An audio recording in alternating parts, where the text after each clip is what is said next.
చంటి అయితే సింధూర మెడలో తాళి కట్టేస్తాడు. దాంతో సింధూర చంటి చెంప పగలగొడుతుంది. చెంప పగిలితే పగిలింది కానీ అమ్మాయి గారు మీరు బతకాలి, అమ్మగారు బతకాలి అని చెప్పి ఆ శ్వేతనాగుకైతే చంటి అయితే దండం పెట్టుకుంటూ ఉంటాడు.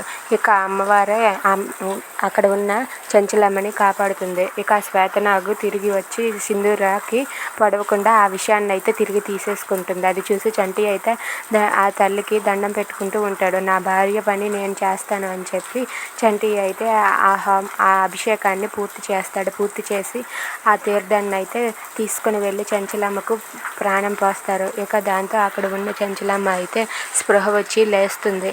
లేవగానే అక్కడ ఉన్న కేశవ అయితే చెంచలమ్మతో ఇలా చెప్తూ ఉంటాడు, నిన్ను బ్రతికించింది ఈ సింధూరానే, నీకు పునర్జన్మనిచ్చింది ఈ సింధూర అని చెప్పి అంటూ ఉంటాడు. అది విని చెంచలమ్మ అయితే చాలా సంతోషిస్తూ ఉంటుంది. ఇక చెంచలమ్మ బ్రతకడంతో అక్కడ ఉన్న వాళ్ళంతా చాలా సంతోషిస్తూ ఉంటారు. ఇక సింధూర చంటి అయితే వాళ్ళు మనం అనుకున్నది సాధించామని చెప్పి చాలా గొప్పగా గర్వపడుతూ ఉంటారు. ఇక వాళ్ళని బ్రతికించిన సింధూర వాళ్ళు చెంచలమ్మని బ్రతికించినందుకు చెంచలమ్మ సింధూరాన్ని హారతిచ్చి లోపలికి ఆహ్వానిస్తుంది. నువ్వు నాకు పునర్జన్మనిచ్చావు, నువ్వు నాకు ఒక దేవత లెక్క అని చెప్పి హారతిచ్చి లోపలికి రా అమ్మ, కుడికాయలు పెట్టి లోపలికి రా అని చెప్పి అంటుంది.